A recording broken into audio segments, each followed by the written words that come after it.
Hello everyone, welcome back to মধুপাইস blog.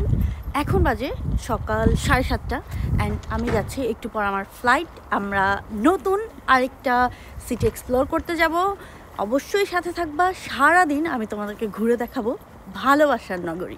এই যে আমরা এয়ারপোর্টে চলে আসছি, ওই যে আমাদের প্লেন, ওইটাতে করে আমরা যাব। এটা ডোমেস্টিক ফ্লাইট অ্যান্ড আমরা একেবারে পানির দামে টিকিট পেয়েছি, ডিসকাউন্টে আর কি। এই তো দেখতে দেখতে আমরা ওপরে উঠে গেলাম। এইখানে আমি কিছু ইন্টারেস্টিং ভিউজ শেয়ার করবো তোমাদের সাথে। সমুদ্রের ওপর চলে আসলাম এবং এত বিশাল সমুদ্র, পাহাড়ের চূড়ায় বরফ জমে আছে, সেই সাথে এক গাদা মেঘ, মানে সবকিছু দেখে একেবারে স্বর্গীয় একটা অনুভূতি হচ্ছিল। এর মাঝে আমরা মেঘের ভেতরে চলে এসেছি, চারপাশে আর কিছুই দেখা যাচ্ছিল না। তো কিছু সময় পরে উইন্ডোটা ওপেন করে দেখি মেঘেদের দল একদম নিচে ছেড়ে আমরা চলে এসেছি আরো ওপরে, এবং আমাদের ওপরে রয়েছে বিশাল নীল আকাশ।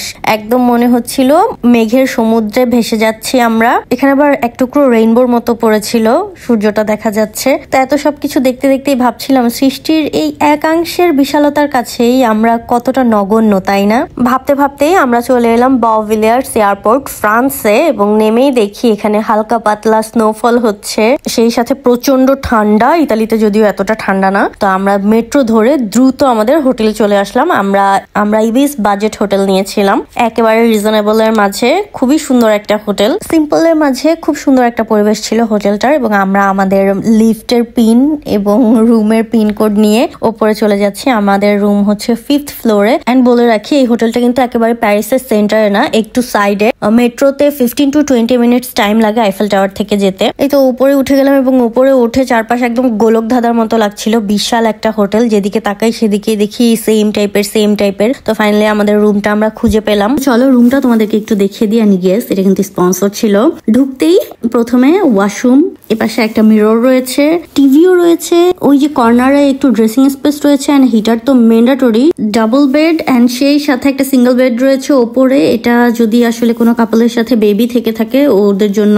এই যে বাইরের ভিউটা সুন্দর লাগছিল, খোলামেলা। তো আমরা প্রচন্ড ক্ষুধায় ঝটপট লাঞ্চ করতে চলে গেলাম। এন্ড এই যে এখানে ফ্রেঞ্চের world wide popular French fry নিয়ে নিয়েছি, সেই সাথে একটা ট্র্যাডিশনাল পরোটা যেটার ভেতরে চিজ দেয়া থাকে। এটা খুবই টেস্টি ছিল। খাওয়া দাওয়া শেষে আমরা প্যারিসের সেন্টারে যাওয়ার উদ্দেশ্যে বের হয়ে যাই। অলমোস্ট সন্ধ্যা নেমে আসছে। মেট্রো মুড়ির টিন, মানে এটা জানি না এটা কত পুরানো মেট্রো। সিটগুলো আমাদের লোকাল বাসের মতো ছিল। আসলে এই মেট্রো প্রায় 100 বছরের পুরনো হবে মেবি, আমি একদম শিওর না। মেট্রোতে সবাই যে যার মতো মোবাইল চালাচ্ছিল আর ফ্রেঞ্চরা পড়ছিল বই। ফাইনালি আমরা প্যারিসের সেন্টারে চলে আসলাম। এন্ড 19th সেঞ্চুরিতে প্যারিসকে বলা হতো সিটি অফ লাইট। আমি যখন এই আলোকিত শহরটাকে দেখলাম, প্রথম দেখায় মন্ত্রমুগ্ধ হয়ে গিয়েছিলাম। আসলে আমরা ছোটবেলা থেকে বই পত্রিকায় যেসব ছবি দেখে বড় হয়েছি, সেগুলো যখন চোখের সামনে আমরা দেখতে পাই, একটা অন্যরকম ইমোশন কাজ করে। এর মাঝে বেশ কিছু মনুমেন্ট দেখতে দেখতে আমরা সেইনে নদীর দিকে যাচ্ছিলাম। এটা হলো ইজিপ্টের সাথে ফ্রেঞ্চদের কানেকশনের একটা স্তম্ভ। এখানে মেবি ইজিপ্টের ভাষায় কিছু একটা লেখা। এই যে সেইনে নদীর পাড় থেকে আইফেল টাওয়ার দেখা যাচ্ছে। রাতের আকাশের মেঘ ভেদ করে উপরে চলে গেছে, মানে কি বলবো, it was an very moment. Next this one is National Assembly of France. এটা 18th সেঞ্চুরির একটা প্যালেস। এন্ড এখানে tourist allow, but assembly session ছাড়া আদার্স টাইমে সবাই যেতে পারে এটা ভিজিট করতে। Then this one is the world's most important cultural museum. এটার নাম হলো মুজি দি ওর্স। এরপর ইউনেস্কো ওয়ার্ল্ড হেরিটেজ সাইট সেইনে নদীর পাশ ধরে হাঁটতে হাঁটতে আমরা এমন এক জায়গায় চলে গেলাম যেখান থেকে দেখা যাবে রাতের প্যারিস। এখানে অনেকগুলো সিঁড়ি রয়েছে, এই সিঁড়ি ভেঙে উপরে উঠতে হবে। তবে ডোন্ট ওয়ারি, এখানে ক্যাবল কারের মতো ট্রান্সপোর্ট সিস্টেম রয়েছে। ওপরে উঠেই দেখি সাইড ব্যারিয়ারে এত লাভ লোক লাগিয়ে মানুষ তাদের ভালোবাসা সিকিউর করে রেখেছে। এটা হলো স্যাক্রে কায়োর এই টাইপের একটা নাম এই চার্চ। এই চার্চ থেকে পুরো প্যারিস সিটি দেখা যায়। আমরা উইন্টার টাইমে এসেছি এন্ড অ্যাজ ইউজুয়াল আকাশ ছিল কুয়াশাচ্ছন্ন, তারপরও যতটুকু দেখা যাচ্ছিল যথেষ্ট সুন্দর। 150 বছরের পুরনো এই চার্চটি হলো ফ্রান্সের ন্যাশনাল হিস্টোরিক্যাল মনুমেন্ট, এবং এটার ভিতরটা দেখার লোভ সামলাতে পারলাম না। দেখলাম যে ভিজিটর্স অ্যালাউ, তো আমরা ভিতরে চলে গেলাম। তখন প্রে টাইম চলছিল মেবি তাদের, তারপরও সবাইকে অ্যালাউ করেছে। আমরা আমাদের মতো চুপচাপ ভিতরে গেলাম, চারপাশটা দেখলাম। এন্ড এখানে একটা মাছ ছিল, স্টোনের মাছ, সেখানে আবার পানি দেওয়া ছিল। এইটাকে সবাই কি বলে প্রণাম টাইপের করছিল, জানি না এটার কি হিস্ট্রি। চার্চ থেকে বের হয়ে আমরা সুন্দর একটা রাস্তা ধরে যেখানে যাচ্ছি সেই জায়গাটার সম্পর্কে অলমোস্ট সব বাঙালিরাই শুনেছেন। হ্যাঁ, কিভাবে? মান্নাদের কফি হাউসের সেই আড্ডাটা গানটা নিশ্চয়ই শুনেছেন। গানটা কিন্তু শিল্পী নিজের বন্ধুদের নিয়ে লিখেছিল। তার একজন বন্ধু ছিল আর্ট কলেজের স্টুডেন্ট নিখিলেশ, যে কিনা পরবর্তীতে প্যারিসে মুভ করে এবং এই জায়গাটাতে সে তার আর্ট সেল করত। এখানে প্রতিদিন অসংখ্য আর্টিস্টদের সমাগম ঘটে, সারাদিন তারা আর্ট করে সন্ধ্যায় সব সেল করে চলে যায়। নিখিলেশের গল্প শুনতে শুনতে আমাদের ক্ষুধা লেগে গেল এবং প্যারিসে রয়েছে অসংখ্য বাঙালি এবং অনেকগুলো বাঙালি রেস্টুরেন্ট। সো আমরা রাতের খাবারে পেয়ে গেলাম ভাত, ভর্তা, মাছ, গরুর মাংস, খাসির কাচ্চি। অনেকদিন পর বাঙালি খাবার পেয়ে মন ভরে খেলাম। খাওয়া দাওয়া শেষ করে আমরা যেই পথ দিয়ে যাচ্ছিলাম এটা হলো ওয়ার্ল্ডের অন্যতম একটা রেড জোন। রাস্তায় হেঁটে যেতে যেতেই যা কিছু দেখলাম সেগুলো আর আমি আপনাদের সাথে শেয়ার করতে পারবো না। আমরা মূলত দেখতে এসেছিলাম এই ওয়াইন মিলটা। এটা কি? এটা পৃথিবীর প্রথম দিককার নাইট ক্লাবগুলোর একটি, মলিন রোজে। যদিও প্রথমে সার্কাস শো করা হতো, পরবর্তীতে নাইট ক্লাব করা হয় এবং এটা 150 বছর আগে যেমন ছিল এখনই ঠিক তেমনই রয়েছে। এন্ড দেখেন এটা কিন্তু অনেক ফটোজেনিক, আর এই জন্যই টুরিস্টদের আগ্রহের কেন্দ্রবিন্দুতে থাকে এটা। এরপর আমরা চলে এলাম রিপাবলিক অফ ফ্রান্সের সামনে। এই জায়গাটা হচ্ছে আমাদের শাহবাগ পল্টনের মতো, অর্থাৎ যত ধরনের দাবি দাওয়া, আন্দোলন, মানববন্ধন সমস্ত কিছুর জন্য এই জায়গাটা বরাদ্দ। আর এখানে রয়েছে এই স্ট্যাচুটা দেখেন তো কিছুটা পরিচিত মনে হয় না? হ্যাঁ, এটা থেকে ইন্সপায়ার্ড হয়ে আমেরিকার স্ট্যাচু অফ লিবার্টি করা হয়েছে এবং স্ট্যাচু অফ লিবার্টি কিন্তু মেড বাই ফ্রান্স। এখন হলো রাত আর আমরা দুইজন মিলে হেঁটে হেঁটে প্যারিসের অলিগলি এক্সপ্লোর করছি। জাস্ট র্যান্ডম একটা ফ্লাওয়ার শপ দেখেন, এরকম আরো শত শত দোকানপাট ঘরবাড়ি রয়েছে যা কিনা দেখার পর মনে হচ্ছে প্যারিসের প্রত্যেকটা ধুলিকণায় শিল্প মিশে আছে। ইউরোপিয়ান ইউনিয়নের মধ্যে প্যারিস হচ্ছে 4th most popular city, that's why clean একটু কম।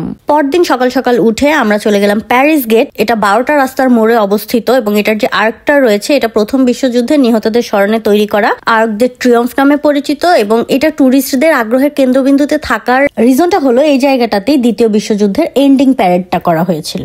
এরপর আমি চলে গেলাম আমার একটা ড্রিম প্লেস, সেটা হলো লুভরে মিউজিয়াম। এই যে গ্লাস পিরামিড, এবং এখানে যাওয়ার জন্য আমি স্পেশাল ভাবে আমার এই ড্রেসটা মেক করেছিলাম এবং শুধুমাত্র ইতালিতে বসবাস করা আপুরা যদি কোনো ট্যুর অথবা অকেশনের জন্য কাস্টমাইজ ডিজাইনার ড্রেস নিতে চাও সেক্ষেত্রে অবশ্যই feel free to knock me. Okay, Louvre মিউজিয়ামের এই যে প্যালেসটা এটা 12th to 13th সেঞ্চুরিতে বিল্ড করা হয়েছিল। এটা প্রথমত ফ্রেঞ্চ কিং এর প্রাইমারি রেসিডেন্স হিসেবে ব্যবহার করা হতো এন্ড লাস্ট অলমোস্ট 250 বছর ধরে মিউজিয়াম হিসেবে ব্যবহৃত হয়ে আসছে। এবং এর ভেতরে যা যা রয়েছে তার ম্যাক্সিমামই ইজিপ্ট, সিরিয়া, ইউরোপ থেকে নাপোলিয়নের লুট করে আনা জিনিসপত্র এবং লাস্ট 100 বছর ধরে মোটামুটি ডোনেটেড এবং কালেক্টেড কিছু জিনিস রাখা হচ্ছে। মিউজিয়ামের পাশেই রয়েছে থ্রি আর্কের একটা ট্রিয়ম্ফ। এটা থেকে ইন্সপায়ার্ড হয়ে বিশ্বের অনেক দেশে এরকম টাইপের মনুমেন্ট তৈরি করা হয়েছে এবং আমরা একটা হিস্টোরিক্যাল মোমেন্ট ক্রিয়েট করে ফেললাম। ঘুরতে ফিরতে আমাদের ক্ষুধা লেগে গেল এবং আমাদেরকে যে বাঙালি দুজন ভাই টাইম দিচ্ছিলেন তারা আমাদেরকে কাচ্চি ট্রিট দিয়েছিল বাঙালি একটা রেস্টুরেন্টে। আসলে 2 দিন একদম মন ভরে খেয়েছি আমি। এখন আপনাদেরকে দেখাবো লুভরে মিউজিয়ামের নাইট ভিউটা। আস্তে আস্তে যত গ্লাস পিরামিডটার কাছে যাচ্ছিলাম আমার অদ্ভুত রকম লাগছিল, একদম মনে হচ্ছিল অন্য একটা জগতে ঢুকে যাচ্ছি। মানে অদ্ভুত রকম সুন্দর লাগছিল, এটার লাইটিং মানে ডায়মন্ড মনে হচ্ছিল, কত যে সুন্দর লাগছিল আমি বোঝাতে পারবো না। মানে রাতভর বসে থাকলে এটা দেখে দেখে মন ভরবে না। এদিকে একটা কর্নার থেকে মোনালিসাকে দেখা যাচ্ছিল, মেবি এটা অরিজিনালটা না, তারপরেও যতটুকু দেখা যাচ্ছিল সবাই উকিঝুঁকি দিচ্ছিল এটা দেখার জন্য, বাট তার চেহারাটাই দেখা যাচ্ছিল না। অনেকটা সময় এখানে কাটিয়ে আমরা এখন বের হয়ে যাচ্ছি এখান থেকে। আর প্যারিসের পথে পথে হাঁটছিলাম আর আমার কেমন একটা মায়াপুরীর মতো মনে হচ্ছিল। প্যারিসকে কিন্তু ফিন্যান্স, ডিপ্লোমেসি অ্যান্ড কমার্সের শহরও বলা হয় এবং ওয়ার্ল্ডের মাঝে আর্ট অ্যান্ড সায়েন্সের উপর লিডিং রোল রয়েছে প্যারিস। এরপর আমরা চলে গেলাম 800 বছরের পুরনো একটা ক্যাথেড্রাল দেখতে। এটার নাম হলো নটরডেম দে প্যারিস। এর মিনিং হলো আওয়ার লেডি অফ প্যারিস। এই ক্যাথেড্রালটা ভার্জিন ম্যারিকে ডেডিকেট করে বানানো হয়েছে এবং ভার্জিন ম্যারি হলো ঈসা আলাইহিসসালামের মা মরিয়ম আলাইহিসসালাম। তাতে এত কারুকার্য করা, এটা তৈরি করতে 200 বছরের বেশি সময় লেগেছে এবং পুরোপুরি এখনো ওপেন না ভিজিটরসদের জন্য। 2019 এটাতে একবার আগুন লেগেছিল, তো তারপর থেকে বন্ধ ছিল। কিছুদিন আগে ফ্রন্ট সাইডটা ভিজিটরসদের জন্য ওপেন করে দিয়েছে এন্ড এখানে ফটোজ রয়েছে এটার যেভাবে কাজকর্ম করা হয়েছে। এটার পুরনো স্ট্রাকচার কোনো রকমের চেঞ্জেস ছাড়াই এটাকে রিবিল্ড করা হয়েছে। এরপরে আমরা চলে এলাম শেক্সপিয়ার এন্ড কোম্পানি। এটা শেক্সপিয়ারের লাইব্রেরি এন্ড এটাতে আমি চেয়েছিলাম ভেতরে যাব, ভেতরটা পুরোটা আমি ভিডিও করে নিব, বাট ভিডিও করা এখানে প্রহিবিটেড ছিল তাই আমি সবটা নিতে পারিনি। বাট যদি দেখাতে পারতাম, এটার ভেতরটা এত বেশি অ্যাস্থেটিক আর এখানে সব অরিজিনাল প্যাটেন্টের বইগুলো পাওয়া যায়। কোনো কপি বা ডুপ্লিকেট গুলো এখানে পাবা না। আর কি, কালচার, ফ্যাশন অ্যান্ড গ্যাস্ট্রোনমি শহর প্যারিসের অলিগলি ধরে রাতভর হেঁটেছি, এখনো আসল জিনিসটাই দেখা বাকি। তো আমরা সেদিন সকাল সকাল রেডি হয়ে চলে গেলাম প্রথমে একটা মিলিটারি মিউজিয়ামে। এখানে বাতাসে ভেসে মহাশূন্যের একটা ফিল নেওয়া যায়। বোমা, এখানে দেখি একটা গ্লোব আছে, আমাদের মিলিটারি মিউজিয়ামের মতো না, নব থিয়েটারের মতো। এই মিউজিয়ামটাতে আমি মূলত এই জিনিসটা দেখতে আসছি। এটা কি? এটা হলো সাবমেরিন, হিটলারের সাবমেরিন। হিটলার পাঠিয়েছিল ফ্রান্সে অ্যাটাক করার জন্য, তারপর ফ্রান্সরা হিটলারের আব্বুকে আম্মু করে দিচ্ছে, সাবমেরিনই রেখে দিচ্ছে। এখন এটা প্রদর্শনী করা হয় মানুষের সামনে। এটা আমাদের নব থিয়েটারের মতো, মানে অনেকটা আমাদের সামরিক জাদুঘর যেরকম ওই রকম টাইপের আর কি এই এরিয়াটা। ফ্রান্স আসলে অবশ্যই যেই জিনিসটা মিস করা যাবে না সেটা হলো ক্রোয়েসান্ট আর হট চকলেট দিয়ে ব্রেকফাস্ট। তো আমি কিভাবে এটা মিস করি, তো ব্রেকফাস্টটা করে ফেললাম, এরপর চলে গেলাম আহা এই যে সেই ড্রিম প্লেস আইফেল টাওয়ার। আচ্ছা ওয়েট, আইফেল কেন নাম রাখা হলো এটার? আইফেল মানে কি? আইফেল ছিলেন একজন আর্কিটেক্ট, তার কোম্পানি থেকে এই টাওয়ারটা ডিজাইন করা হয় বিধায় পরবর্তীতে তার নামেই নামকরণ করা হয়। বাট লোকালি এটাকে বলা হয় লা দামে দে ফের, অর্থাৎ দ্য আয়রন লেডি। এই টাওয়ারটা কেন তৈরি করা হয়েছিল জানেন? 1889-এ প্যারিসে একটা ওয়ার্ল্ড ফেয়ারের আয়োজন করা হয়েছিল। আর আমি খুব সহজভাবে আপনাদেরকে বুঝিয়ে দিই। আমাদের দেশে মেলায় দেখবেন যেরকম বড় একটা খাম্বার মতো দিয়ে ওখানে অনেকগুলো মাইক দিয়ে দেয়, তারপর হচ্ছে ব্যালুনস দিয়ে দেয় ওপরে, অথবা কোনো ফ্ল্যাগের মতো দেয়, ওইটা প্রচারণার জন্য, যেন দূর থেকে মানুষ দেখতে পারে যে এখানে একটা মেলা হচ্ছে। ঠিক একই কাজের জন্য এই টাওয়ারটা তৈরি করা হয়েছিল। এবং যদিও মেলা শেষে টাওয়ারটা ভেঙে ফেলার কথা ছিল, বাট এই টাওয়ারটার কারণে হিউজ ভিজিটর্স এসেছিল ওই মেলাতে ওই বছর, এবং পরবর্তীতেও এত পরিমাণ ভিজিটর্স আসলো যে তারা বাধ্য হলো এটাকে রেখে দিতে। এবং 135 ইয়ার্স ধরে এটা এখনো স্টিল দাঁড়িয়ে আছে এবং সারা বিশ্বের আনাচে কানাচে থেকে টুরিস্টরা ছুটে আসে একে দেখার জন্য। এটা কি something special? No, it's nothing. এটা জাস্ট আমাদের দেশে ওই যে কারেন্টের খাম্বা থাকে না গ্রামগঞ্জে, ওই জিনিসটার জাস্ট প্রোম্যাক্স। এটাতে 3টা ফ্লোর, বাট এটা অনেক উঁচু, 1089 ফিট। সেই সাথে বহন করছে ওয়ার্ল্ড ওয়ার 1 and 2 এর অসংখ্য হিস্ট্রি। এবং কাপল ফটোশুটে এটা যদি ব্যাকগ্রাউন্ডে থাকে, ফটো হয়ে যায় আরো রোমান্টিক। দ্যাটস ওয়াই আইফেল টাওয়ারকে বলা হয় symbol of love. Trust me, Eiffel tower কিছুই না বাট একটা ইমোশন। আইফেল টাওয়ারকে বাই বাই দিয়ে সেইনে নদীর পার ধরে লাভলক ব্রিজ দেখতে দেখতে আমরা চলে এলাম একটা ফ্যাশন মিউজিয়ামে। তবে এখানে আমরা বেশি সময় দিতে পারিনি, কারণ আমাদের ফ্লাইটের টাইম হয়ে যাচ্ছিল। চট জলদি বের হয়ে গেলাম, মেট্রো ধরতে হবে, না হয় ফ্লাইট মিস হয়ে যাবে। আমরা এখন যে মেট্রোটাতে আসছি এটা হচ্ছে অটো, এটার কোনো ড্রাইভার নাই, ড্রাইভার ছাড়া এটা চলে। আর ফ্রেঞ্চদের একটা বিষয় আমার অনেক ভালো লাগছে, মানে আমি ক্রাশ ওদের নোজের উপর। ওদের সবার নোজ এত শার্প, এত সুন্দর, ওদের সবার নাকটাই হচ্ছে একদম মানে চেহারাটাকে ওদের অনেক বেশি সুন্দর করে দেয়। অনেক সুন্দর ওদের নোজ প্রত্যেকের, অলমোস্ট আমি যাদেরকে দেখলাম অলমোস্ট সবার। আমরা মেট্রো থেকে নেমে গেলাম এবং দুইজন বাঙালি ভাইয়ের কথা এখানে না বললেই না। এটা হলো জুনায়েদ ভাই, এটা হলো মুশারফ ভাই। তো এই দুইজন আমাদেরকে সারা দিন টাইম দিচ্ছে প্যারিসে। জুনায়েদ ভাই তো অপারেশন হয়েছে গত সপ্তাহে, না গত সপ্তাহে কিডনি অপারেশন হয়েছে, সেই শরীর নিয়ে ভাই আমাদের সাথে সারা দিন ঘুরে বেড়াইছে। মানে আমি চিরকৃতজ্ঞ থাকবো এই দুই ভাইয়ের কাছে। ইনশাআল্লাহ এই দুই ভাই না থাকলে আমাদের প্যারিস ট্যুরটা এত সুন্দর হতো না, এত কম সময়ে আমরা সবকিছু দেখে শেষ করতে পারতাম না। সেই সাথে ওনারা আমাদের থাকা খাওয়া এভরিথিং দায়িত্ব সহকারে খেয়াল রেখেছেন।